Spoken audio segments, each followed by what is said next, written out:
വാസനം മാതാവിനും തിരുക്കുമാരനും 1000 നന്ദി. എൻ്റെ പേര് മനു സെബാസ്റ്റ്യൻ. ഞാൻ മുളന്തുരുത്തിയിൽ നിന്ന് വരുന്നു. ഇതെൻ്റെ ഭാര്യ റിങ്കു കുഞ്ഞച്ചൻ. ഞാൻ ഒരു മെഡിക്കൽ റെപ്രസെൻറ്റേറ്റീവ് ആണ്. വൈഫ് ഒരു ടീച്ചറാണ്. ഞാനിവിടെ ഉടമ്പടി എടുത്തത് ജൂലൈ 2023 20-ാം തീയതിയാണ്. ഞാൻ ഈ ഉടമ്പടി എടുക്കാണ്ടായ ഒരു സാഹചര്യം അത് തന്നെയാണ് സത്യം പറഞ്ഞാൽ ഞാനിവിടെ പറയാൻ ഉദ്ദേശിച്ച ഒരു കാര്യം. ഉടമ്പടി എടുക്കാണ്ടായ സാഹചര്യം അതൊരു ഘട്ടം ഘട്ടമായിട്ടായിരുന്നു. എന്നെ മാതാവ് ഇങ്ങോട്ട് വിളിക്കുന്നതായിട്ടാണ് എനിക്ക് തോന്നിയത്. അതുണ്ടായ സാഹചര്യം എന്ന് പറയുന്നത് എൻ്റെ വൈഫിൻ്റെ കേട്ടറ്റ് എക്സാമാണ്. ടീച്ചേഴ്സിൻ്റെ ഇതിനുള്ളതാണ് കേട്ടറ്റ് എക്സാം. ആ ഒരു അതിൻ്റെ റിസൾട്ടാണ് എന്നെ സത്യത്തിൽ മാതാവിലേക്ക് അടുപ്പിച്ചതെന്ന് പറയാം. ആ ഒരു കാര്യം വൈഫ് തന്നെ നിങ്ങളോട് പറയുന്നതായിരിക്കും.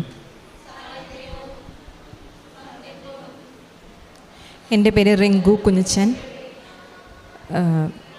ഞാനൊരു ടീച്ചറാണ്. ഞാൻ കുറേ കാലമായിട്ട് കേറ്ററ്റ് എന്നൊരു എക്സാം എഴുതി വരുന്നു. ഫസ്റ്റ് ടൈം ഞാൻ എഴുതിയത് 2008. ഞാൻ BEd പാസ്സായ വർഷമാണ്. അത് എഴുതിയപ്പോൾ തന്നെ ഞാൻ വിചാരിച്ചു എനിക്ക് ഈ എക്സാമൊന്നും എഴുതിയെന്ന കാര്യം നടക്കുന്ന കാര്യമല്ല എന്നുള്ള രീതിയിൽ ഞാനത് ഉപേക്ഷിച്ചതാണ്.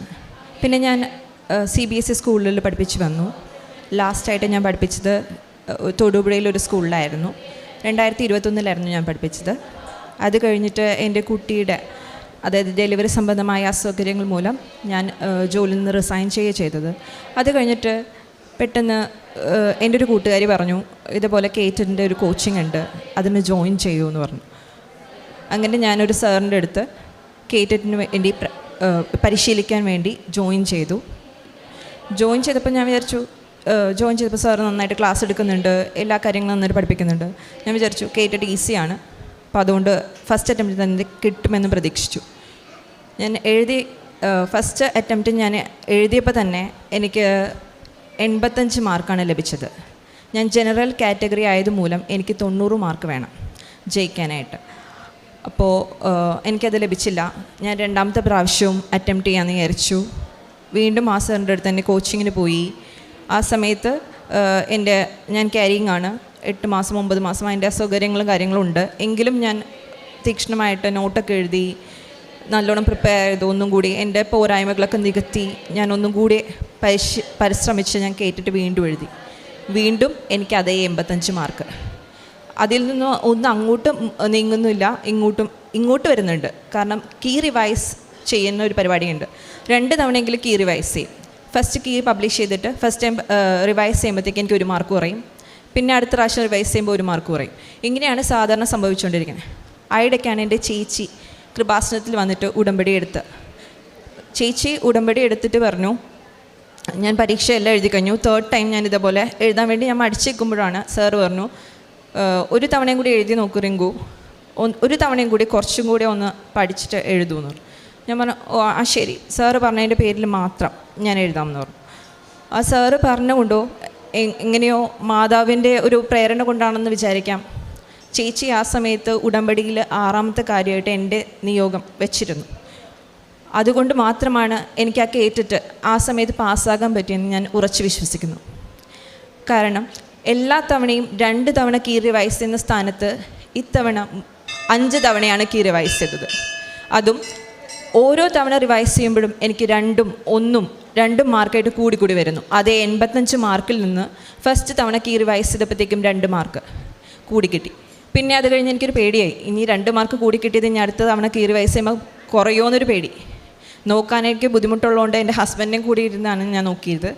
അപ്പോൾ ഞങ്ങൾക്കൊരു അത്ഭുതമായിരുന്നു. ഓരോ പ്രാവശ്യം നോക്കും തോറും ഓരോ മാർക്കും 2 മാർക്കും വീതം കൂടി ഏറ്റവും ലാസ്റ്റ് കീ റിവൈസ് ചെയ്തപ്പോഴത്തേക്കും അത്ഭുതകരമായിട്ട് എനിക്ക് 90 മാർക്ക് കിട്ടി. അതും കാറ്റഗറി 3 തന്നെ ഞാൻ ക്ലിയർ ചെയ്ത് 2 എക്സാം, അതായത് കാറ്റഗറി 2-നോടും 3-നോടും ഈക്വലൻ്റ് ആയിട്ടുള്ള ഏറ്റവും നല്ല എക്സാം തന്നെ പാസ്സായി 90 മാർക്കോടുകൂടി ഞാൻ പാസ്സായതിന് എൻ്റെ മാതാവിന് ഞാൻ നന്ദി പറയുന്നു. അതിന് പ്രത്യേകിച്ച് ഒരു കാരണമുണ്ടെന്ന് വെച്ചിട്ടുണ്ടെങ്കിൽ ചേച്ചി ഉടമ്പടിയിൽ വെച്ചിരുന്നെങ്കിലും എനിക്ക് കൃപാസനത്തിൽ വലിയ വിശ്വാസം ഉണ്ടായിരുന്നില്ല. അപ്പോൾ ഞാൻ പറയും ചേച്ചി പ്രാർത്ഥിച്ചോളൂ എന്ന് പറയുമായിരുന്നു. എക്സാമൊക്കെ എഴുതി കഴിഞ്ഞിട്ട് ചേച്ചി പറഞ്ഞു നീ ഒരു കാര്യം ചെയ്യണം എനിക്ക് വേണ്ടിയിട്ട്. ലൈറ്റ് എ ക്യാൻഡിൽ പ്രെയർ ഇടണം എന്ന് പറഞ്ഞു. ഞാൻ പറഞ്ഞു ഓഫ് പ്രെയർ ഇട്ടേക്കാമെന്ന് പറഞ്ഞു. പ്രെയർ ഇട്ടു. അതിനുശേഷം ഞാൻ ഇവിടുന്ന് കിട്ടിയിരുന്ന പ്രഭാത പ്രാർത്ഥന ചൊല്ലാൻ തുടങ്ങിയ ദിവസവും ആ പ്രഭാതന പ്രാർത്ഥനയിലൂടെ ഞാൻ സ്വീകരിച്ച ഒരു ബലം മൂലമാണ് എൻ്റെ കീ റിവൈസിലുണ്ടായിരുന്ന ഈ അത്ഭുതം എന്ന് ഞാൻ ഉറച്ചു വിശ്വസിക്കുന്നു. ഈ വൈഫിൻ്റെ കീ നോക്കിക്കൊണ്ടിരുന്നത് വെച്ചത് ഞാനാണ്. കാര്യം വൈഫിന് പേടിയായതുകൊണ്ട് ഞാൻ തന്നെയാണ് കീ റിവേഴ്സ് ചെയ്ത് നോക്കിക്കൊണ്ടിരുന്നത്. അപ്പോൾ ഇതിനു മുമ്പ് ഞാൻ തന്നെയാണ് നോക്കിക്കൊണ്ടിരുന്നത് വെച്ചത്. പക്ഷേ അതിൽ നിന്ന് വ്യത്യസ്തമായി ഞാൻ കണ്ടത് ക്വസ്റ്റ്യൻസ് തെറ്റാണെന്ന് കാണിച്ചിട്ടാണ് വൈഫിന് മാർക്ക് കൂടുതൽ ഇങ്ങനെ വന്നുകൊണ്ടിരുന്നത് വെച്ചത്. അപ്പോൾ എനിക്ക് തന്നെ സ്വാഭാവികമായിട്ടും തോന്നി ഇതിങ്ങനെ വരാൻ സാധ്യതയില്ല, കാര്യം ഇതിനു മുമ്പൊന്നും ഇങ്ങനെ സംഭവിച്ചിട്ടില്ല, പിന്നെ എന്തുകൊണ്ടാണ് ഇങ്ങനെ എന്നുള്ള രീതിയിൽ ഞാൻ വൈഫിനോട് ചോദിച്ചപ്പോഴാണ് വൈഫ് പറഞ്ഞത് ഇങ്ങനെ ലൈറ്റ് എ ക്യാൻഡിൽ പ്രെയർ ഇട്ടിരുന്നു, ഞാൻ രാവിലെ പ്രാർത്ഥിക്കുന്നുണ്ട്. അപ്പോൾ ഞാനും അങ്ങനെ ഒരു പ്രാർത്ഥനക്കാരനൊന്നുമല്ല, പ്രാർത്ഥിക്കും, കുടുംബ പ്രാർത്ഥനയിലൊക്കെ പങ്കെടുക്കാറുണ്ടെങ്കിലും റെഗുലറായിട്ടൊന്നും അങ്ങനെ പങ്കെടുക്കാറില്ല. പള്ളിയിലായാലും ഞായറാഴ്ചകളിൽ കഴിയുന്നതും പോകും. പിന്നെ കുമ്പസാരം അങ്ങനത്തെ കാര്യങ്ങളൊക്കെ പ്രത്യേക ദിവസങ്ങളിൽ മാത്രമേ അങ്ങനെ ചെയ്യാറുള്ളൂ. അപ്പോൾ എനിക്കിത് ഒരു സ്ട്രൈക്ക് ചെയ്തു, ഇതെന്തോ ഒരു അത്ഭുതമാണെന്ന് എനിക്ക് മനസ്സിലായി. അങ്ങനെ ഇരിക്കുമ്പോഴാണ് ഞാനൊരു വീട് വാങ്ങിച്ചിരുന്നു. അപ്പോൾ സാമ്പത്തികമായിട്ട് കുറച്ച് കടത്തിലായിരുന്നു.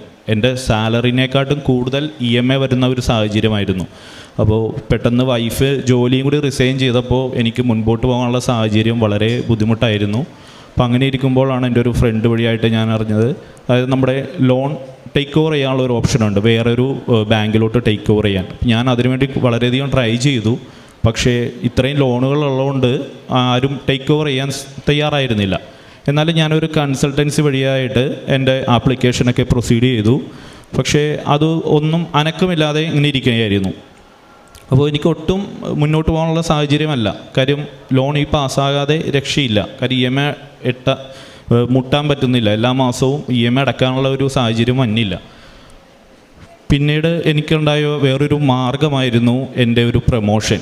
അപ്പോൾ ലോണിൻ്റെ കാര്യം അവിടെ ഫുൾ സ്റ്റോപ്പായി നിൽക്കുകയാണ്. പിന്നെയുള്ളത് എൻ്റെ ഒരു ജോലി, ഞാൻ പറഞ്ഞല്ലോ മെഡിക്കൽ റെപ്രസെൻറ്റേറ്റീവാണ്. അപ്പോൾ എൻ്റെ ഒരു പ്രൊമോഷൻ അവിടെ പെൻഡിങ് ആയിട്ടുണ്ടായിരുന്നു. അപ്പോൾ കഴിഞ്ഞൊരു 4 കൊല്ലമായിട്ട് ഞാൻ നല്ല രീതിയിൽ പെർഫോം ചെയ്യുന്നുണ്ടായിരുന്നു. അത് 2021-22 ഞാൻ ഓൾ ഇന്ത്യ നമ്പർ 1 പെർഫോമറായിരുന്നു. അപ്പോൾ ഈ പ്രൊമോഷൻ എന്ന് പറയുന്നത് റെക്കമെൻഡേഷൻ വഴിയാണ്. അപ്പോൾ ഓൾ ഇന്ത്യ നമ്പർ 1 പെർഫോമർ ആകുമ്പോൾ ഓട്ടോമാറ്റിക്കായിട്ട് എനിക്ക് തന്നെയാണ് ആ പ്രൊമോഷൻ കിട്ടേണ്ടത്. അപ്പോൾ ഞാൻ വളരെയധികം പ്രതീക്ഷിച്ചിരുന്നു, കാര്യം എനിക്കത് കിട്ടേണ്ടതാണ്. കാര്യം ഞാനാണ് ഓൾ ഇന്ത്യ നമ്പർ 1 പെർഫോമർ, എന്തായാലും 4 പേർക്ക് കിട്ടും, അതിലൊരാൾ ഞാനായിരിക്കുമെന്ന് ഞാൻ ഉറപ്പിച്ചു. അങ്ങനെ അത് റിലീവ് ചെയ്യുന്ന ഒരു മീറ്റിംഗ് ഉണ്ട്, കോയമ്പത്തൂരായിരുന്നു. അപ്പോൾ ഞാൻ അതിലേക്ക് അങ്ങോട്ട് പോയ സമയത്ത് വൈഫ് എനിക്ക് ചേച്ചി കൊടുത്ത ഉടമ്പടി ഉപ്പും തൈലം, ഉടമ്പടി തൈലം എൻ്റെ നെറ്റിയിൽ പൂശി തന്നു. എന്നിട്ട് ഞാൻ യാത്രയായി അവിടെ ചെന്നു.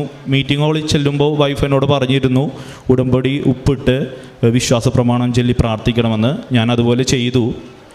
റിസൾട്ട് അനൗൺസ് ചെയ്തപ്പോൾ ഭാഗ്യമോ നിർഭാഗ്യമോ എൻ്റെ പേരുണ്ടായില്ല.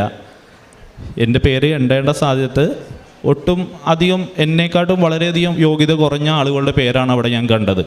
അപ്പോൾ ഞാൻ വളരെയധികം വിഷമിച്ചു. ഞാൻ വൈഫിനപ്പം തന്നെ ഫോൺ ചെയ്തു, ഇത് കിട്ടിയില്ല, എന്താണെന്ന് അറിയില്ല, എനിക്ക് കിട്ടേണ്ടതായിരുന്നു, ഇനി ഇത് കിട്ടുമെന്നും തോന്നുന്നില്ല, ഭാവി എന്താവുമെന്ന് അറിയില്ല എന്ന് വളരെ സങ്കടവും കാര്യങ്ങളും പറഞ്ഞു. എല്ലായിടത്തും ചെന്നാലും തടസ്സം മാത്രം. ഇങ്ങനെ പറഞ്ഞ് ഇരിക്കുമ്പോൾ വൈഫ് എന്നോട് പറഞ്ഞു കുഴപ്പമില്ല, അതെല്ലാം മാതാവ് നോക്കിക്കോളും. അപ്പോൾ എനിക്ക് പെട്ടെന്നൊരു ഉൾവിളി ഉണ്ടായി. ഞാൻ പറഞ്ഞു എന്തായാലും സംഭവിച്ചു. അപ്പോൾ ഞാനിത് പോണേ മുമ്പ് വൈഫ് എന്നോട് പറഞ്ഞിരുന്നു ഇത് കിട്ടുകയാണെങ്കിൽ നമുക്ക് ഉടമ്പടി എടുക്കണമെന്ന്. അപ്പോൾ ഞാൻ ഓക്കെ പറഞ്ഞിട്ടാണ് പോകുന്നത്. പക്ഷേ ഇത് കിട്ടിയില്ല. എന്നാലും ഞാൻ പറഞ്ഞു എന്നാലും നമുക്ക് പോയി ഉടമ്പടി എടുക്കാം, എന്തായാലും ഇത്രയൊക്കെ ആയില്ലേ, നമുക്ക് ഉടമ്പടി എടുത്തിട്ട് വരാം എന്ന് പറഞ്ഞു.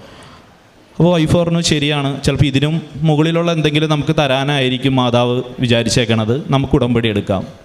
ഇത് പറഞ്ഞ് 10 മിനിറ്റ് കഴിഞ്ഞപ്പോൾ തന്നെ എൻ്റെ മാനേജർ എന്നെ ക്യാബിനിലോട്ട് വിളിച്ചു. എന്നിട്ട് പറഞ്ഞു മനു എന്ത് പറ്റി, വിഷമിക്കേണ്ട, എനിക്കറിയാം മനുവിന് കിട്ടേണ്ടതായിരുന്നു, പക്ഷെ കിട്ടിയില്ല, കുഴപ്പമില്ല, അടുത്ത ഫെബ്രുവരിയിൽ ഒരു ഇത് വരുന്നുണ്ട്. അപ്പോൾ ഇപ്പോൾ മനു ഉദ്ദേശിച്ചതല്ല, അതിൻ്റെ പൊക്കത്തെ ലെവലിലുള്ള ഒരു ഓപ്പണിംഗ് ആണ്. അതിന് വെറും റെക്കമെൻഡേഷൻ മാത്രം പോരാ, റെക്കമെൻഡേഷനും എക്സാമും പിന്നെ ഇൻ്റർവ്യൂ ഉണ്ടാവും. പിന്നെ ഞങ്ങളുടെ NSM മാനേജറിൻ്റെ ടോപ്പ് മാനേജറിൻ്റെ ഒരു ഇതും കൂടി വേണം, അദ്ദേഹം കൂടി സാങ്ഷൻ ചെയ്താൽ മനുവിന് കിട്ടും, മനു പ്രതീക്ഷിച്ചതിനും വലിയൊരു പോസ്റ്റായിരിക്കും അതെന്ന് പറഞ്ഞു. അപ്പോൾ തന്നെ എനിക്കൊരു സന്തോഷമുണ്ടായി. കാര്യം ഞാൻ ഉടമ്പടി എടുക്കാം എന്ന് പറഞ്ഞപ്പോൾ തന്നെ മാതാവ് അത് കേട്ടു എന്നെനിക്ക് തോന്നി. അത് കഴിഞ്ഞ് ഞാൻ ആ ക്യാബിൽ നിന്ന് ഇറങ്ങി ഒരു 10 മിനിറ്റ് കഴിഞ്ഞപ്പോൾ തന്നെ ഇന്ത്യൻ ബാങ്കിലെ മാനേജർ എന്നെ വിളിച്ചിട്ട് പറഞ്ഞു, മനുവിൻ്റെ ആപ്ലിക്കേഷൻ കിട്ടിയിട്ടുണ്ട് ലോണിന് വേണ്ടി. നേരത്തെ ലോൺ അവിടെ നിന്ന് പോയച്ചാണ്. ആ ലോണിൻ്റെ ആപ്ലിക്കേഷൻ അവർ പ്രോസസ്സിങ് തുടങ്ങിയിട്ടുണ്ട്. മനു എപ്പോഴാണ് വരാൻ പറ്റുന്നത് എന്ന് ചോദിച്ചു. അപ്പോൾ ഞാൻ കോയമ്പത്തൂരാണ്. എന്നാൽ അടുത്ത ദിവസം തന്നെ വരും മനു, നമുക്കത് എത്രയും പെട്ടെന്ന് സാങ്ഷൻ ആക്കാമെന്ന് പറഞ്ഞു. അപ്പോൾ എനിക്ക് തികച്ചും അത്ഭുതമായിട്ടാണ് തോന്നിയത്. കാര്യം ഞാൻ ജസ്റ്റ് ഉടമ്പടി എടുക്കാം എന്ന് പറഞ്ഞപ്പോൾ തന്നെ ഇത്രയും അത്ഭുതം എൻ്റെ ജീവിതത്തിൽ സംഭവിച്ചിരിക്കുന്നു. ഞാൻ തിരിച്ച് പിറ്റേ ദിവസം വന്നു, വൈഫായിട്ട് നേരെ ഇവിടെ ഉടമ്പടി എടുക്കാൻ വേണ്ടി വന്നു. വൈഫ് എടുക്കാം എന്ന് വിചാരിച്ചാണ് വന്നത്. പക്ഷേ ഇവിടെ എത്തിക്കഴിഞ്ഞപ്പോൾ കുട്ടിയൊക്കെ ഉള്ളതുകൊണ്ട് വൈഫ് പറഞ്ഞു, ഒരു കാര്യം ചെയ്യ്, എൻ്റെ അടുത്ത് തന്നെ എടുക്കാൻ പറഞ്ഞു. അങ്ങനെ ഞാൻ ഒട്ടും മടിയില്ലാതെ ഉടമ്പടി എടുത്തു, നല്ലോണം പ്രാർത്ഥിച്ചു. പിറ്റേ ദിവസം മാനേജറെ കാണാൻ വേണ്ടി പോകുന്നതിന് മുമ്പ് ഇങ്ങനെ ഉടമ്പടി തൈലം ഉപയോഗിച്ച് കുരിശ് വരച്ചു. പിന്നെ ആ ഓഫീസിൽ കയറുന്ന സമയത്ത് ഉടമ്പടി ഉപ്പിട്ട് ഞാൻ വിശ്വാസ പ്രമാണം ചൊല്ലി പ്രാർത്ഥിച്ചു. മാനേജറായിട്ട് സംസാരിച്ചു. അപ്പോൾ മാനേജർ പറഞ്ഞു, സത്യത്തിൽ മനുവിൻ്റെ ഒരൊറ്റ നോ പറഞ്ഞ് ക്ലോസ് ചെയ്യാൻ പറ്റിയ ഒരു ആപ്ലിക്കേഷനാണിത്. അതായത് മനുവിന് തരാനുള്ള ഒരു യോഗ്യതയും ഇല്ല മനുവിന്. പക്ഷേ എന്താണെന്നറിയില്ല, എനിക്കതൊരു നോ പറയാൻ തോന്നിയില്ല മനു. അതുകൊണ്ടാണ് മനുവിനെ ഞാൻ വിളിച്ച് തന്നത്. ഒരു കാര്യം ചെയ്യ്, ഇനി ലീഗലി കാര്യങ്ങൾ നോക്ക്, വാലുവേഷൻ നടത്ത് എന്നൊക്കെ പറഞ്ഞു. അദ്ദേഹം തന്നെ എല്ലാം മുൻപന്തിയിൽ നിന്ന് നടത്തി. വാലുവേഷനും എല്ലാ കാര്യങ്ങളും ഒരു തടസ്സം കൂടാതെ നടന്ന് എനിക്ക് ലോൺ സാങ്ഷനായി കിട്ടി. എൻ്റെ കടബാധ്യതകളെല്ലാം ഒരു പരിധിവരെ മാറി. കാര്യം ഇപ്പോൾ എനിക്ക് നിവർന്നു നിൽക്കാവുന്ന ഒരു സാഹചര്യത്തിലാക്കി മാതാവ് എനിക്ക് തന്നു. അമ്മയ്ക്ക് 1000 നന്ദി. ഇതിനിടയിൽ എൻ്റെ പ്രമോഷൻ്റെ കാര്യം വന്നിരുന്നു. അടുത്ത ഫെബ്രുവരി എന്നാണ് പറഞ്ഞത്. അത് ഈ കഴിഞ്ഞ ഫെബ്രുവരിയാണ്. ഫെബ്രുവരിയിൽ എൻ്റെ പേര് മാനേജർ പറഞ്ഞ പോലെ തന്നെ റെക്കമെൻഡേഷനിൽ വെച്ചു, റെക്കമെൻഡ് ചെയ്തു. പിന്നീടുള്ളത് ഇൻ്റർവ്യൂ ഉണ്ട്, എക്സാം ഉണ്ട്. ഓൺലൈനാണ്. പക്ഷേ ഇൻ്റർവ്യൂ എന്ന് പറയുന്നത് കുറച്ച് കട്ടിയാണ്. കാര്യം തേർഡ് പാർട്ടിയാണ് ഇത് നടത്തുന്നത്. അപ്പോൾ നമുക്കറിയാവുന്ന ആരുമല്ല, തേർഡ് പാർട്ടിക്കാരാണ് ഇത് നടത്തുന്നത്. ഭയങ്കര ടഫായിട്ടുള്ളതാണ്. പിന്നെ നിങ്ങൾക്ക് ഏവർക്കും അറിയാവുന്ന പോലെ തന്നെ ലാംഗ്വേജൊക്കെ ഒരു പ്രശ്നം തന്നെയാണ്. കാര്യം ഞാനൊരു സാധാരണക്കാരനായിട്ട് തന്നെ വന്നതാണ്. അതുകൊണ്ട് ലാംഗ്വേജിൽ ഒരു ചെറിയ പേടിയും കാര്യങ്ങളൊക്കെ ഉണ്ടായി. എങ്കിലും ഞാൻ എന്നാൽ കഴിയുന്ന വിധത്തിൽ നല്ല രീതിയിൽ പ്രിപ്പയർ ചെയ്തു. എന്നിട്ട് എക്സാമിൻ്റെ അന്ന് ഞാൻ ഉടമ്പടിക്ക് ശേഷം 3 ആഴ്ച കൂടുമ്പോൾ കുമ്പസാരമൊക്കെ നടത്താൻ തുടങ്ങി. കഴിയുന്ന ദിവസങ്ങളിൽ പള്ളിയിലൊക്കെ ചെയ്യുകയുണ്ടായിരുന്നു. ഇൻ്റർവ്യൂവിൻ്റെ അന്ന് ഞാൻ പള്ളിയിൽ പോയി പ്രാർത്ഥിച്ചു, ഓസ്തി സ്വീകരിച്ചു. എന്നിട്ട് ഇൻ്റർവ്യൂവിന് വേണ്ടി ഇരിക്കുന്ന റൂമിന് ഉപ്പ് വിതറി പ്രാർത്ഥിച്ച് മാതാവിൻ്റെ കാശുരൂപം കൈ പിടിച്ചുകൊണ്ടാണ് ഞാൻ ഇൻ്റർവ്യൂവിന് അറ്റൻഡ് ചെയ്തത്. ഭാഗ്യമെന്ന് പറയട്ടെ, ഒരു ലേഡി ഇൻ്റർവ്യൂവർ ആയിരുന്നു. വളരെ കാമായിട്ടാണ് അവരെന്നോട് സംസാരിച്ചത്. എന്നോട് ആദ്യം തന്നെ പറഞ്ഞു, ലാംഗ്വേജിൻ്റെ ഇഷ്യൂ ഒക്കെ ഉണ്ടെങ്കിൽ പേടിക്കണ്ടോ എന്ന് എന്നോട് പറഞ്ഞു. അവർ ഇംഗ്ലീഷിൽ തന്നെയാണ് പറഞ്ഞത്. അപ്പോൾ തന്നെ എൻ്റെ പകുതി ആശ്വാസമായി. എന്നിട്ട് അവർ എന്നോട് ചോദിച്ച ചോദ്യങ്ങളെല്ലാം തന്നെ എനിക്ക് വളരെ ഫെമിലിയർ ആയിട്ടുള്ള ചോദ്യങ്ങൾ മാത്രമാണ് അവരെന്നോട് ചോദിച്ചത്. നല്ല രീതിയിലൊക്കെ ആൻസർ ചെയ്യാൻ എനിക്ക് പറ്റി. കൂടാതെ എക്സാം ടൈമിലാണെങ്കിൽ പോലും ഞാൻ എൻ്റെ മനസ്സിൽ ആദ്യം വന്ന ആൻസർ ഏതാണോ അതങ്ങോട്ട് ക്ലിക്ക് ചെയ്യുകയായിരുന്നു. അങ്ങനെ ഞാൻ എക്സാമും ഇൻ്റർവ്യൂവും നല്ല രീതിയിൽ തന്നെ അറ്റൻഡ് ചെയ്തിരുന്നു. ഇനിയുള്ളത് എൻ്റെ ഈ NSMൻ്റെ അപ്രൂവലാണ്. അപ്പോൾ NSM എന്ന് പറയുന്ന അദ്ദേഹം സത്യത്തിൽ ഒരു 7 കൊല്ലമായി അദ്ദേഹം കേരളത്തിൽ വർക്കിന് വന്നിട്ട്. അപ്പോൾ അദ്ദേഹത്തിനെ ഞാൻ ഇങ്ങനെ കണ്ടിട്ടുണ്ട് എന്നുള്ളതെ ഞങ്ങൾ പരിചയപ്പെട്ടിട്ടില്ല. അപ്പോൾ എൻ്റെ കൂടെ അപ്ലൈ ചെയ്തിരിക്കുന്നവരെല്ലാം ടോട്ടൽ എൻ്റെ ഡിവിഷനിൽ തന്നെ 24 പേരോളം അപ്ലൈ ചെയ്തിട്ടുണ്ട്. അപ്പോൾ അവരെല്ലാം ഈ മാനേജറായിട്ട് വർക്ക് ചെയ്തിട്ട് അദ്ദേഹത്തെപ്പറ്റി നല്ലോണം അറിയാവുന്ന സീനിയറായിട്ടുള്ള ആളുകളായിരുന്നു. പക്ഷെ എൻ്റെ കൂടെ അദ്ദേഹം ഇതുവരെ വർക്കും ചെയ്തിട്ടില്ല. എനിക്ക് അദ്ദേഹത്തിന് എന്നെയും അറിയില്ല. ആകെ അറിയാവുന്നത് ഞാനിങ്ങനെ പെർഫോമറാണ് എന്ന് മാത്രമേ അറിയാൻ പാടുള്ളൂ. അപ്പോൾ അത് പുള്ളിയുടെ ഒരു സാങ്ഷൻ കിട്ടുക എന്നുള്ളത് വളരെ ബുദ്ധിമുട്ടാണ് എന്ന് തന്നെ വിചാരിച്ചിരിക്കുകയായിരുന്നു. പെട്ടെന്ന് ഒരു 2 മാസം, അതായത് ഡിസംബറും ജനുവരിയിലും എനിക്ക് ബഡ്ജറ്റ് ചെയ്യാൻ സാധിച്ചില്ല. 100% ചെയ്തുകൊണ്ടിരുന്ന വെച്ചാൽ ഞാൻ പെട്ടെന്ന് 60% മാറി. അതായത് ഇന്ത്യയിലെ എല്ലാവരും ചെയ്തപ്പോൾ ഞാൻ മാത്രം ബഡ്ജറ്റ് ചെയ്യാൻ പറ്റിയില്ല. അപ്പോൾ എൻ്റെ കൂടെ അറ്റൻഡ് ചെയ്തവരെല്ലാവരും ബഡ്ജറ്റ് ചെയ്തു, ഞാൻ മാത്രം ചെയ്തില്ല. ആദ്യം ഞാൻ വളരെയധികം വിഷമിച്ചു. ഈ റിസൾട്ട് വരുന്ന സമയത്ത് ബഡ്ജറ്റ് ചെയ്തില്ലെങ്കിൽ അതെൻ്റെ ഈ പ്രൊമോഷനെ ബാധിക്കുമെന്ന് ഞാൻ ഭയങ്കര വിഷമിച്ചു. പക്ഷെ ഞാൻ പ്രാർത്ഥനയൊന്നും മുടക്കിയില്ല. പക്ഷേ ഇത് മാതാവിൻ്റെ ഒരു കളിയായിരുന്നെന്ന് എനിക്ക് പിന്നീടാണ് മനസ്സിലായത്. കാര്യം ആ NSM എൻ്റെ കൂടെ വർക്ക് പ്ലാൻ ചെയ്തു. ഞാൻ ബഡ്ജറ്റ് ചെയ്യാത്തതുകൊണ്ട് അദ്ദേഹം ഇവിടെ വർക്കിന് വരികയുണ്ടായി. അതും എൻ്റെ കൂടെ തന്നെ പ്ലാൻ ചെയ്തു. ഞങ്ങൾ 2 പേരുണ്ട് എങ്കിലും എൻ്റെ കൂടെ തന്നെ അദ്ദേഹം പ്ലാൻ ചെയ്തു. അന്നത്തെ ദിവസം എൻ്റെ കൂടെ വർക്ക് ചെയ്തു. അപ്പോൾ ഞാൻ മാതാവിനോട് പ്രാർത്ഥിച്ചിട്ടൊക്കെയാണ് പോയത്. നല്ലോണം പ്രിപ്പയർ ചെയ്തു. അദ്ദേഹവുമായിട്ട് സംസാരിച്ചു. അദ്ദേഹം ഭയങ്കര കാമായിട്ട് എന്നോട് സംസാരിച്ചു, എനിക്ക് വേണ്ട നിർദ്ദേശങ്ങൾ നൽകി. അപ്പോൾ അന്നത്തെ ദിവസത്തെ വർക്ക് നല്ല രീതിയിൽ അവസാനിച്ചു. അപ്പോൾ ഒരു ദിവസം എൻ്റെ കൂടെയും ഒരു ദിവസം വേറൊരു കൊളീഗിൻ്റെ കൂടെയാണ് വർക്ക് പ്ലാൻ ചെയ്തിരുന്നത്. പക്ഷേ പിറ്റേ ദിവസം രാവിലെ അദ്ദേഹം വിളിച്ചിട്ട് പറഞ്ഞു, ഇന്നും മനുവിൻ്റെ കൂടെ തന്നെയാണ് വർക്ക് എന്ന്. അപ്പോൾ ഞാൻ ചെന്നു, കുഴപ്പമില്ല, അന്നും വർക്ക് ചെയ്തു, നല്ല രീതിയിൽ വർക്ക് ചെയ്തു. അദ്ദേഹം എനിക്ക് കുറേ നിർദ്ദേശങ്ങൾ നൽകി, ഇനി എങ്ങനെ പ്ലാൻ ചെയ്യണം, എങ്ങനത്തെ കാര്യങ്ങളെല്ലാം പറഞ്ഞു അദ്ദേഹം. അപ്പോൾ ഞാൻ ഒരിക്കലും ഈ എൻ്റെ പ്രൊമോഷൻ്റെ കാര്യം അങ്ങോട്ടോ അദ്ദേഹം ഇങ്ങോട്ടോ ഒന്നും ഡിസ്കസ് ചെയ്തിട്ടില്ല. ഇതെല്ലാം പറഞ്ഞ ശേഷം അദ്ദേഹം തിരിച്ചു പോയി, എയർപോർട്ടിലോട്ട് പോയി, അദ്ദേഹം പോയി കഴിഞ്ഞു. അതിനുശേഷമാണ് ഞാൻ അറിയുന്നത് അദ്ദേഹം എന്നെപ്പറ്റി നല്ലൊരു ഫീഡ്ബാക്കാണ് എൻ്റെ മാനേജേഴ്സിന് കൊടുത്തത്. ഞാൻ നല്ല രീതിയിൽ വർക്ക് ചെയ്യുന്നുണ്ട്, നല്ല ഫ്യൂച്ചറുള്ള ആളാണ്, നല്ല രീതിയിൽ നല്ലൊരു നിർദ്ദേശം അദ്ദേഹം മാനേജർ കൊടുത്തിരുന്നു. അതിനുശേഷമാണ് എനിക്ക് മനസ്സിലായത് മാതാവ് അനുഗ്രഹിച്ചുകൊണ്ട് മാത്രമാണ് അദ്ദേഹം ഇവിടെ വരാൻ സാധ്യതയുണ്ടായത്. അതല്ലെങ്കിൽ അദ്ദേഹത്തിന് എൻ്റെ പേര് വെട്ടേണ്ട കാര്യമുള്ളൂ. കാര്യം ഞാൻ ഇപ്പോൾ പെർഫോം ചെയ്യുന്നില്ല, അതുകൊണ്ട് അദ്ദേഹത്തിന് അങ്ങോട്ട് പേര് വെട്ടിക്കളയേണ്ട ആവശ്യമുണ്ടായിരുന്നുള്ളൂ. പക്ഷേ അദ്ദേഹം ഇവിടെ വരാനുള്ള സാഹചര്യമുണ്ടായി. അതിനുശേഷം ഈ കഴിഞ്ഞ ബുധനാഴ്ച എൻ്റെ റിസൾട്ട് വന്നു. റിസൾട്ട് വന്നതിൽ ഓൾ ഇന്ത്യയിൽ കഴിഞ്ഞ പ്രാവശ്യമൊക്കെ 4 പേർക്കാണ് കിട്ടിയത്. ഇത് ഓൾ ഇന്ത്യയിൽ ആകെ ഒരാൾക്കേ കിട്ടിയുള്ളൂ. ആ ഒരാൾ ഞാനായിരുന്നു. മാതാവിന് 1000 നന്ദി. എൻ്റെ പേര് അങ്ങനെ ആ ലിസ്റ്റിൽ വന്നു. ഇപ്പോൾ അച്ഛൻ പറഞ്ഞ കാര്യമാണ് ഞാൻ ആലോചിക്കുന്നത്. കാര്യം അച്ഛൻ പറയാറുണ്ട്, not by the merit but by the grace. കാര്യം ഞാൻ നമ്പർ 1 പെർഫോമർ ആയിരുന്നപ്പോൾ എനിക്കൊന്നും കിട്ടിയില്ല. പക്ഷെ ഞാൻ തോറ്റുപോയ സാഹചര്യത്തിലാണ് മാതാവ് എന്നെ ഉയർത്തിയത്. അത് മാതാവിൻ്റെ അനുഗ്രഹമാണെന്ന് തെളിയിക്കാൻ വേണ്ടി തന്നെയാണെന്ന് ഞാൻ ഉറച്ചു വിശ്വസിക്കുന്നു. ഇനി എനിക്ക് പറയാനുള്ള ഒരു കാര്യം എന്ന് വെച്ച് കഴിഞ്ഞാൽ, മാതാവിൻ്റെ പ്രസൻസ് എനിക്കെപ്പോഴും ഉണ്ടായിരുന്നു. ഞങ്ങൾ പ്രാർത്ഥിക്കുമ്പോഴെല്ലാം എല്ലാ സമയത്തും സുഗന്ധാഭിഷേകം ലഭിക്കാറുണ്ടായിരുന്നു. അതിലെനിക്ക് ഈ 1 മാസം മുമ്പ് കിട്ടിയ ഒരു വലിയൊരു അത്ഭുതം പോലെയാണ് ഞാനത് കരുതുന്നത്. കാര്യം എനിക്കത് ഇപ്പോഴും സത്യം പറഞ്ഞാൽ വിശ്വസിക്കാൻ പറ്റാത്ത രീതിയിലാണ്. നിങ്ങൾക്കും ചിലപ്പോൾ വിശ്വസിക്കാൻ ഇത്തിരി ബുദ്ധിമുട്ട് തോന്നും. ആ ഒരു രീതിയിലുള്ള ഒരു അത്ഭുതമാണ് എനിക്കുണ്ടായത്. കാര്യം സ്കൂള് അടച്ചതുകൊണ്ട് വൈഫിനെയും കുട്ടികളെയും ഞാൻ വീട്ടിൽ കൊണ്ടാക്കിയേക്കണമായിരുന്നു, വൈഫിൻ്റെ വീട്ടിൽ. അപ്പോൾ ഞായറാഴ്ചയായിരുന്നു. അപ്പോൾ അച്ഛൻ്റെ ധ്യാനം ചൊവ്വാഴ്ച എനിക്ക് അധികം കൂടാൻ പറ്റാറില്ല. കാര്യം വർക്കിൻ്റെ സമയത്തുകൊണ്ട് ഞാൻ ഞായറാഴ്ചയോ ശനിയാഴ്ചയോ ഇരുന്നാണ് കൂടുന്നത്. അപ്പോൾ അന്ന് ഞാൻ ഞായറാഴ്ച ഇരുന്ന് ഇത് കൂടാൻ ഇങ്ങനെ ഒരുങ്ങിയാണ്. ടി വിയിൽ ഓണാക്കി കഴിഞ്ഞ് കഴിഞ്ഞപ്പോഴാണ് ഞാൻ ആലോചിച്ചത്, നാളത്തേക്ക് പോകാനുള്ള ഡ്രസ്സ് അലക്കിയിട്ടില്ല. അപ്പോൾ ഞാൻ വാഷിംഗ് മെഷീനിൽ കൊണ്ട് ഇത് ഇട്ടിട്ടുണ്ടായി, അഴുക്കൊക്കെ പോകാൻ വേണ്ടി. അപ്പോൾ അത് ഞാൻ അവിടെ ഇട്ടേക്കണേണ്. ഞാൻ ഇത് ധ്യാനം സ്റ്റാർട്ട് ചെയ്തു. ആദ്യത്തെ ആരാധനയും കാര്യങ്ങളെല്ലാം നടന്നു. എൻ്റെ ബഹുമാനപ്പെട്ട ജോസഫ് അച്ഛൻ വന്നു. അച്ഛൻ എല്ലാവരോടും ആശീർവദിച്ച ശേഷം അച്ഛൻ എല്ലാവരോടും ഇരിക്കാൻ പറഞ്ഞു. ആ സമയത്താണ് ഞാൻ ആലോചിക്കുന്നത് ഞാൻ അലക്കിയിട്ടില്ല എന്നുള്ളത്. അപ്പോൾ തന്നെ ഞാൻ ടി വി പോസ് ചെയ്തു.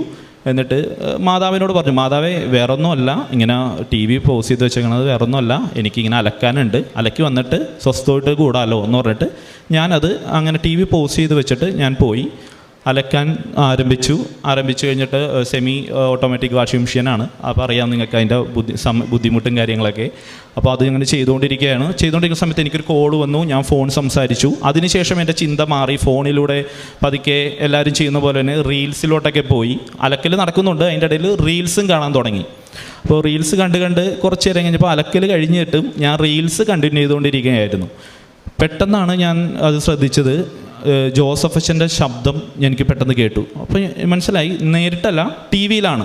അപ്പോൾ ഞാൻ ചുറ്റും നോക്കി, ഇതെവിടെയാണ് ടി വി വെച്ചേക്കണേന്ന് നോക്കിയപ്പോൾ വീടിൻ്റെ അകത്ത് തന്നെയാണ്. ഞാൻ ഓടിച്ചു നോക്കിയപ്പോൾ വീട്ടിലെ ടി വി തന്നെ ഓണായിരിക്കുന്നു. കാര്യം എന്ന് വെച്ചാൽ നിങ്ങൾക്കറിയാമായിരിക്കും, ആൻഡ്രോയിഡ് ടി വിയുടെ ഒരു പ്രത്യേകത, ഒരു 5 മിനിറ്റ് നേരം നമ്മൾ ഉപയോഗിച്ചില്ലെങ്കിൽ ഇതിൻ്റെ സ്ക്രീൻ ഓട്ടോമാറ്റിക് ഓഫ് ആവും.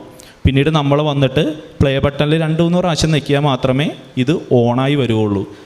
ഇത് അത്ഭുതം എന്ന് പറയട്ടെ, ഇത് തന്നെ ഓണായി. അച്ഛൻ്റെ ധ്യാനം എവിടെ വെച്ച് ഞാൻ നിർത്തിയോ അവിടെ നിന്ന് തന്നെ ഇത് സ്റ്റാർട്ട് ചെയ്തു. സത്യത്തിൽ എനിക്കതൊരു വളരെ വലിയൊരു അത്ഭുതമായിരുന്നു. കാര്യം എന്ന് വെച്ച് കഴിഞ്ഞാൽ അങ്ങനെ ഒരിക്കലും എൻ്റെ ഒരു അറിവിൽ അങ്ങനെ ഒരിക്കലും ടി വി അങ്ങനെ ഓണാവില്ല. കാര്യം ഇതിനു മുമ്പൊക്കെ നമ്മൾ ചെയ്യുമ്പോഴും ഇത് രണ്ടാമത് ഓണാക്കാൻ വളരെയധികം ബുദ്ധിമുട്ടാക്കാറുണ്ട്. ഇത് തന്നെ ഓണാക്കി. അത് അമ്മ മാതാവ് എന്നെ തിരിച്ച് വിളിച്ചതാണെന്ന് എനിക്ക് മനസ്സിലായി. ഞാനപ്പോൾ തന്നെ മാതാവിനോട് സോറി പറഞ്ഞിട്ട് ധ്യാനം കൂടി. ഇതായിരുന്നു എനിക്ക് കിട്ടിയ വേറൊരു അത്ഭുതം. പിന്നെ പ്രേക്ഷിത പ്രവർത്തനങ്ങൾ എന്ന് പറയുമ്പോൾ ഞങ്ങൾ പത്രം ഇവിടെ നിന്ന് കിട്ടുന്ന പത്രം വിതരണം ചെയ്യാറുണ്ട്. പിന്നെ കൂട്ടുകാരോടെല്ലാം ഈ മാതാവിനെ പറ്റിയും ഇവിടുത്തെ അനുഗ്രഹങ്ങളെ പറ്റിയെല്ലാം പറയാറുണ്ട്. പത്രം വിതരണം ചെയ്യാൻ ആദ്യം വളരെ മടിയായിരുന്നു. കാര്യം അറിയാലോ, ഈ യൂത്ത് ആവുമ്പോൾ കുറച്ച് മടിയും കാര്യങ്ങളുണ്ടാവും, ഒരു നാണം എല്ലാം ഉണ്ടാവും. ഇത് എൻ്റെ മാറിയത് അച്ഛൻ്റെ ഒരു ധ്യാനം കൂടിക്കൊണ്ടിരിക്കുമ്പോൾ അച്ഛൻ പറയുകയുണ്ടായി, യേശു ഗാവുൽത്താമലയിൽ വെച്ചും കുരിശിൻ വഴിയുടെ ആ സമയത്തും അനുഭവിച്ച അത്രയും നാണക്കേടൊന്നും നിങ്ങളിത് കൊടുക്കുമ്പോൾ അനുഭവിക്കാറില്ല. അപ്പോൾ ആ ഒരു കാര്യം എനിക്ക് പ്രചോദനമായി. കാര്യം ശരിയാണ്, അത്രയും നാണക്കേടൊന്നും എനിക്കും വരില്ല. കൂടി വന്ന ആൾക്കാർ എന്തെങ്കിലും ചീത്ത പറയും, അത്രയല്ലേ ഉള്ളൂ എന്നുള്ള വിചാരിച്ച് അതിനുശേഷം ഞാൻ നല്ല രീതിയിൽ പത്രവിതരണം നടത്താറുണ്ട്. ഒരു നാണവും കൂടാതെ തന്നെ എല്ലാവർക്കും പത്രം കൊടുക്കാറുണ്ട്. അതും പ്രാർത്ഥിച്ചിട്ടാണ് കൊടുക്കാറുള്ളത്. കഴിയുന്നതും ഞാൻ പ്രാർത്ഥിച്ച് വിശ്വാസ പ്രമാണം ചൊല്ലി ആൾക്കാരെ എൻ്റെ മുമ്പിൽ കൊണ്ടുവന്ന് തരും മാതാവ്. അങ്ങനെയാണ് ഉണ്ടായിരുന്നത്. ഒരിക്കലും ഇതുപോലെ തന്നെ ഞങ്ങൾ ഇവിടുന്ന് ഉടമ്പടി പുതുക്കിയിട്ട് പോണ സമയത്ത് ഇതുപോലെ ഞാനൊരു പത്രം കൊടുക്കാൻ വേണ്ടി പോയതാണ്. അപ്പോൾ ഒരു അമ്മ നടന്നു പോകുന്നത് ഞാനപ്പോൾ കാറ് നിർത്തിയിട്ട് പറഞ്ഞു, ആ അമ്മക്ക് ഒരു പത്രം കൊടുക്കാം എന്ന് പറഞ്ഞു. അപ്പോൾ ഞാൻ പ്രാർത്ഥിച്ച് തന്നെയായിരുന്നു പത്രം കൊടുക്കാൻ ആരെങ്കിലും കാണിച്ചു തരുന്നേന്ന്. അപ്പോൾ ആ ഒരു അമ്മനെ കണ്ടപ്പോൾ ഞാൻ വണ്ടി നിർത്തി പത്രം കൊടുക്കാൻ വേണ്ടി കുറച്ച് വൈകി. കാര്യം ബാക്കിലായിരുന്നു പത്രം വെച്ചത്. അപ്പോൾ മോനുണ്ടായി, മോനോട് പത്രം എടുത്ത് തരാൻ പറഞ്ഞു. അവന് ഇത്തിരി വൈകി. എടുക്കാൻ വൈകിയ സമയത്ത് ഞാൻ നോക്കിയപ്പോൾ ഈ അമ്മ വന്നിട്ട് എൻ്റെ അടുത്ത് പറഞ്ഞു, മോനെ എന്നെ ഒന്ന് വീട് വരെ കൊണ്ടേ ആക്കുമെന്ന്. കാരണം ഞാൻ പത്രം കൊടുത്തിരുന്നു വെച്ചെങ്കിൽ അമ്മ ഒന്നും പറയൂലായിരുന്നു. പക്ഷെ ഞാൻ ആ വണ്ടി നിർത്തിയപ്പോൾ അമ്മ വിചാരിച്ചത് ഞാൻ ആ അമ്മനെ കയറ്റാൻ വേണ്ടി നിർത്തിയതാണെന്ന്. ആ അമ്മനെ ഞാൻ വണ്ടി കയറ്റി അമ്മനെ കൊണ്ടുപോയി വീട്ടിലാക്കി. ഒരു 4-5 കിലോമീറ്റർ ഉണ്ടായി, നടക്കാൻ ഒട്ടും പാടില്ലായിരുന്നു. ഇറക്കി കഴിഞ്ഞപ്പോഴാണ് അമ്മ എന്നോട് പറഞ്ഞത്, മോനെ ഞാൻ മാതാവിനോട് പ്രാർത്ഥിക്കണമായിരുന്നു, ഒരാളെ ഒന്ന് വിടണേ, എനിക്ക് ഒന്ന് വീടെത്താൻ പറ്റൂല, അല്ലെങ്കിൽ ഞാൻ തളർന്ന് വീണ് പോകുമെന്ന് അമ്മ പ്രാർത്ഥിച്ചു തന്നെയായിരുന്നു. അമ്മ കറക്റ്റായിട്ട് മാതാവ് ആ പ്രാർത്ഥന കേട്ടു, എന്നെ അവിടെ ഒരു ദൂതനെ പോലെ എത്തിച്ചു. അതിനും എനിക്കൊരു നന്ദിയുണ്ട്. പിന്നീട് ചെയ്യുന്ന കാര്യം, പാവപ്പെട്ടവർക്ക് ഭക്ഷണം കൊടുക്കണം. ഞങ്ങൾ വീട്ടിൽ തന്നെ ഫുഡ് പാകം ചെയ്തിട്ട് കാറിൽ ഞായറാഴ്ച ദിവസങ്ങളിൽ എറണാകുളത്ത് എല്ലായിടത്തും പോയിട്ട് പൊതിച്ചോറ് കൊടുക്കാറുണ്ട്. പിന്നെ കൂടാതെ എൻ്റെ കൂട്ടുകാരൻ അച്ഛന്മാർ കുറച്ച് പേരുണ്ട്. അവർക്ക് ഞാൻ കഴിയുന്ന വിധത്തിൽ അവർ പാവപ്പെട്ടവരെയൊക്കെ സഹായിക്കാൻ വേണ്ടി വിളിക്കുമ്പോൾ ഞാൻ അവർക്ക് വേണ്ട വിധത്തിലുള്ള സാമ്പത്തികമായിട്ടുള്ള സഹായങ്ങൾ നൽകാറുണ്ട്. അപ്പോൾ അവർ അത് വേണ്ട അർഹതപ്പെട്ടവരിൽ എത്തിക്കാറുണ്ട്. ഇത്തരത്തിലുള്ള കാര്യങ്ങളാണ് ഞാൻ ചെയ്യുന്നത്. പിന്നെ ആത്മീയമായിട്ട് വളർന്നത് എങ്ങനെയെന്ന് വെച്ച് കഴിഞ്ഞാൽ, ഞാൻ പറഞ്ഞല്ലോ നേരത്തെ, കുമ്പസാരവും കാര്യങ്ങളൊന്നും അങ്ങനെ ഉണ്ടായിരുന്നില്ല. അത് ഞാനിപ്പോൾ 2 ആഴ്ച കൂടുമ്പോൾ കുമ്പസാരിക്കാറുണ്ട്. അതേപോലെ കുർബാന സ്വീകരിക്കാറുണ്ട്. ഞായറാഴ്ചകളിൽ ഒരു കുർബാന മുടങ്ങാറില്ല. വീട്ടിലെ എല്ലാ ദിവസത്തിലുള്ള പ്രാർത്ഥന മുടങ്ങാറില്ല. കുടുംബമായിട്ട് എത്ര തിരക്കുണ്ടെങ്കിലും പ്രാർത്ഥന കഴിഞ്ഞിട്ടേ ഉള്ളൂ ബാക്കി കാര്യങ്ങൾ. നേരത്തെ അങ്ങനെ ആയിരുന്നില്ല, കൂട്ടുകാരായിട്ട് കമ്പനി അടിച്ചൊക്കെ നടക്കുമായിരുന്നു. ഇപ്പോൾ അതെല്ലാം മാറി.